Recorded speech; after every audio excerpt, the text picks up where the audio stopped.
Zetterberg to the outside. Through the middle. Around by Lidström. He scores! Take that play away. Here's Lidström.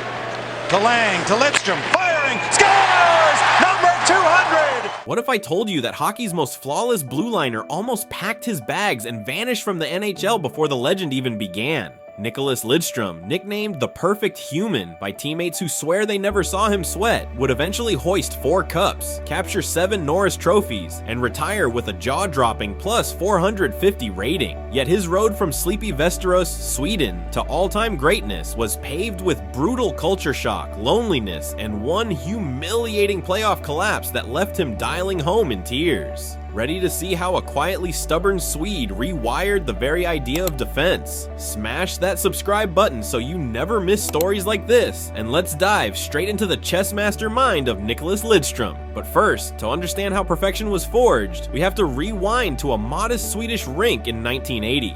Long before NHL arenas roared his name, young Nick skated on cracked outdoor ice in Västerås, a factory town where winter sunsets dipped below the smokestacks by mid-afternoon. His first mentor, Coach Tommy Sandlin, drilled an idea that ran counter to every North American highlight reel: position beats power. Sandlin made 10-year-olds diagram passing lanes instead of practicing hip checks. While friends idolized bone crunchers like Börje Salming, Lidström fell in love with angles, anticipating where a puck would be, not where it was. Locals whispered that his stick did the talking long before he spoke any English. By 16, he was logging pro minutes for Västerås IK, gliding through games with barely a stain on his jersey. Scouts noticed the surgical stick work, but many scribbled the same note: great IQ, no bite. They wanted bruisers. Sweden was sending them a surgeon. Still, a single believer in Detroit would change everything. But the leap from safe Swedish systems to raw North American chaos would jolt Lidström harder than any open ice hit. June 17th, 1989. Most franchises scrolled right past the slim 6-foot Swede. Detroit's European scout Christer Rockström, however, pounded the table. This kid doesn't miss. The Wings pulled the trigger at pick 53, gambling that brains might trump brawn. 2 years later, 19-year-old Lidström landed in Michigan clutching a Swedish-English phrasebook. The shocks hit fast, rink dimensions shrank, forecheckers lunged, and chirps he couldn't yet translate echoed down the tunnel. He rented a lonely studio near Joe Louis Arena, cooking plain pasta because the grocery labels made no sense. Nights grew quieter than any road crowd. Enter Captain Steve Yzerman, who invited the rookie to dinner, quizzed him on American slang, and, most important, told him to trust his own style. It helped until game nights arrived. Early on, Lidström's pristine Swedish habits collided with dump and chase mayhem. Veterans finished every check, sometimes after the whistle, testing the soft Euro, yet the real pain would come in year 2, when perfection finally cracked, and that sophomore storm nearly swept him right back across the Atlantic.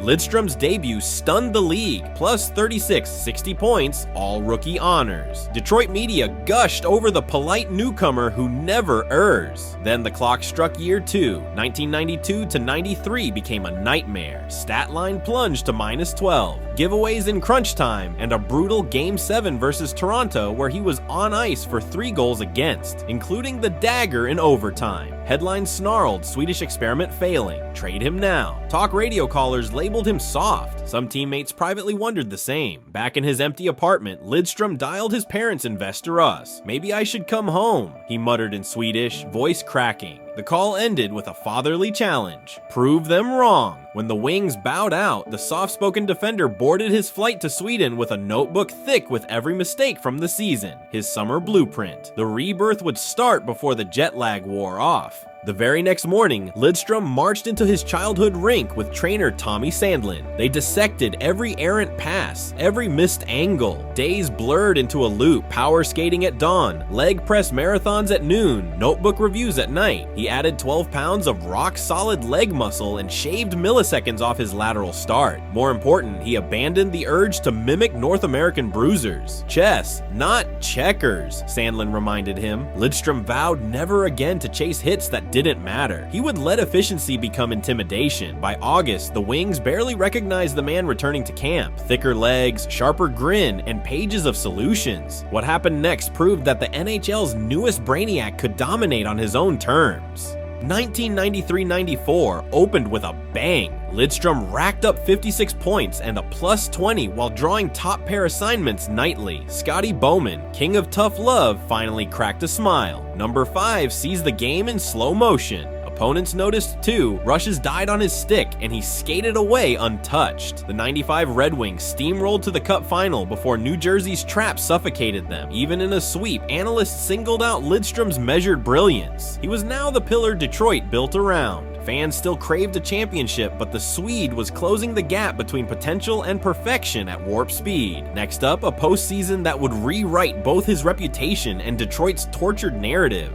By spring 1997, Detroit carried scars from playoff flameouts. Their reward for reaching the final again? Eric Lindros and Philadelphia's Legion of Doom, 245 pounds of fury barreling down every shift. Scotty Bowman made the audacious call. Lidström would mirror Lindros all series. Game 1, first period. Lindros thundered through center ice, eyes on blood. Lidström angled, poked, and in one fluid motion stripped the puck, springing Sergei Fedorov for a breakaway goal. Flyers fans gasped, Yzerman fist pumped, Bowman exhaled. For 4 straight games, Lidström erased the league's most fearsome power forward, holding him to a single goal while collecting 5 assists himself. Detroit swept, ending their 42-year drought. When Yzerman received the cup, he passed it straight to number 5, a silent coronation. The soft Euro narrative died that night, replaced by chants of Lidström, Lidström. But perfection wasn't a one-time act. It was about to morph into a dynasty.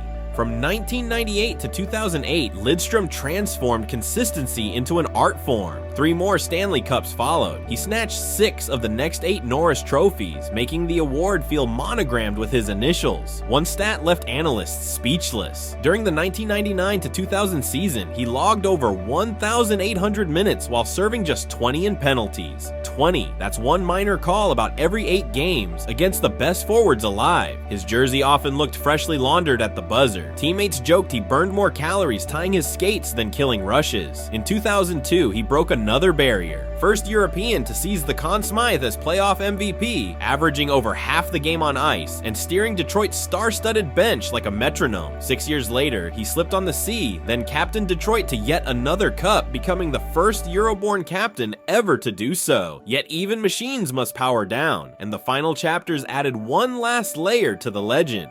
Age rarely loses to athletes, but Lidström negotiated better terms than most. Between 1999 and 2011, he missed a paltry 30 games, while averaging nearly half an hour a night. At 41, he still made the All-Star team, gliding among kids half his age. June 2012, he made the call. Time to walk away. He left with 1,564 games, 1,142 points, 8th most among defensemen, and that otherworldly plus 450 rating.